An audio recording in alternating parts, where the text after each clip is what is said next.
आप देख रहे हैं निशानेबाज और मैं हूं आपके साथ। देश के 12 राज्यों में अब शुरू होने जा रही है लोकतंत्र की सबसे बड़ी वोटर जांच प्रक्रिया SIR यानी स्पेशल इंसेंटिव रिवीजन।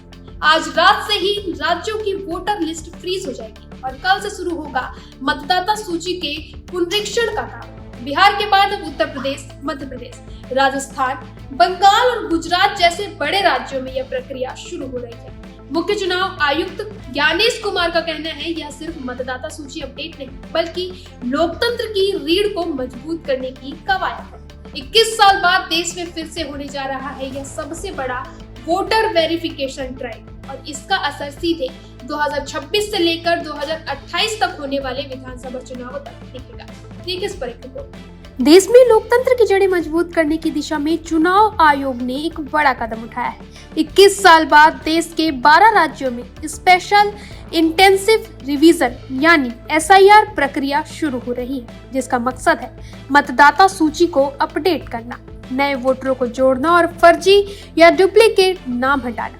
मुख्य चुनाव आयुक्त ज्ञानेश कुमार ने सोमवार को इसकी औपचारिक घोषणा करते हुए बताया कि बिहार में पहले चरण की सफलता के बाद अब दूसरे चरण में उत्तर प्रदेश, मध्य प्रदेश, राजस्थान, पश्चिम बंगाल, तमिलनाडु, केरल, गोवा, छत्तीसगढ़, अंडमान निकोबार, लक्षद्वीप, पुडुचेरी और गुजरात में यह प्रक्रिया शुरू होगी। आज रात से इन राज्यों की वोटर लिस्ट फ्रीज कर दी जाएगी, यानी अब से कोई नया नाम जुड़ या हटाया नहीं जाएगा जब तक विशेष संशोधन पूरा नहीं हो जाता।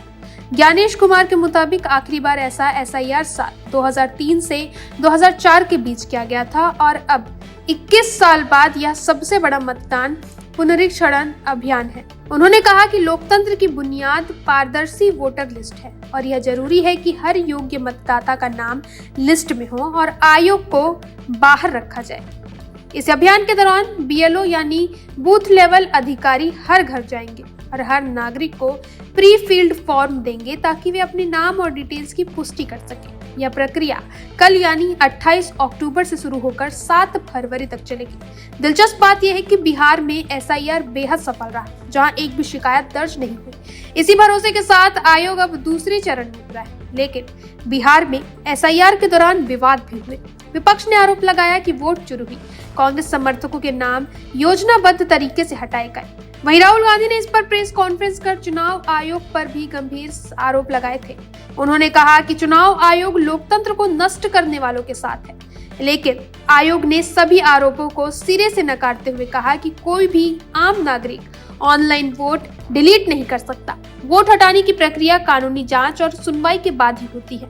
आयोग ने कर्नाटक के आलंद और महाराष्ट्र के चंद्रपुर के उदाहरण दिए, जहां हजारों गलत एप्लीकेशन रिजेक्ट किए गए थे।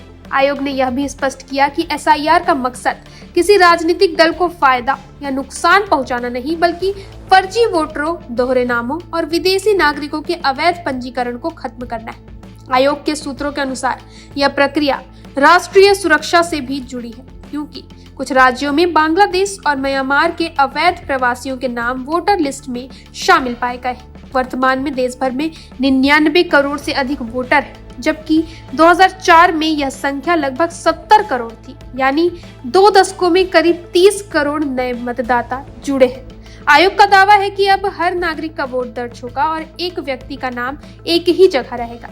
इस प्रक्रिया में केरल, तमिलनाडु, पश्चिम बंगाल, असम और पुडुचेरी जैसे राज्यों पर खास नजर रखी जाएगी, जहां अगले साल यानी 2026 में विधानसभा चुनाव होने हैं। मुख्य चुनाव आयुक्त ने यह भी कहा कि SIR सिर्फ वोटर अपडेट नहीं बल्कि विश्वास बहाली का अभियान है। उन्होंने बताया कि आयोग ने सभी राज्यों के मुख्य निर्वाचन अधिकारियों के साथ कई बैठकें की हैं और हर राज्य की वेबसाइट पर पिछली वोटर लिस्टें अपलोड की गई हैं ताकि तुलना की जा सके। वहीं राजनीतिक गलियारों में इस प्रक्रिया को लेकर नई हलचल शुरू हो गई है। विपक्ष से सरकारी पक्ष के झुकाव बता रहे हैं, जबकि बीजेपी का कहना है कि यह प्रक्रिया लोकतंत्र को और भी मजबूत करेगी। चुनाव आयोग ने यह भी ऐलान किया है कि SIR प्रक्रिया के दौरान हर राज्य में विशेष हेल्पलाइन और डिजिटल वेरिफिकेशन पोर्टल जारी किया जाएगा, जहां मतदाता अपने नाम की स्थिति खुद जांच सकेंगे। अंत में मुख्य चुनाव आयुक्त ज्ञानेश कुमार ने कहा, वोट आपका अधिकार है और हमारा कर्तव्य इसे सुरक्षित रखना है। हम सभी नागरिकों से अपील करते हैं कि इस SIR प्रक्रिया में सक्रिय रूप से भाग लें ताकि आने वाले चुनाव में हर नागरिक की आवाज सही मायने में गूंज सके। साफ है, यह सिर्फ वोटर लिस्ट अपडेट करने की कवायद नहीं, बल्कि 2026 के राज्य चुनावों में पहले से लोकतंत्र को पारदर्शिता के नए स्तर पर ले जाने की कोशिश है।